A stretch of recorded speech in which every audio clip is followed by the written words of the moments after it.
Pero grabe yung puso talaga kayong tatlo pinusuan nyo, no? Iba talaga yung mga boys. It's a puso episode. Sabi sila. How about naman si Nef? Nef muna tayo. Well, syempre masaya. Ang haba nun, bro, ha? Okay, let's go. Coming up. Masaya and thankful, syempre. Yes. Na nandito ulit, tapos pinalad na maka-advance ulit sa round na to. So thankful sa Lord, syempre. Nandito ako ulit. Thank you, The Clash. How about you, Jace? Ako po, nabunutan ng tinik.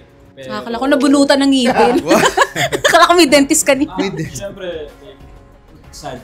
Kasi Marian is one of my closest. True. So, yun. Yes, the Tapos, parang kabado pa din kasi after nung round, merong twist agad. So, parang,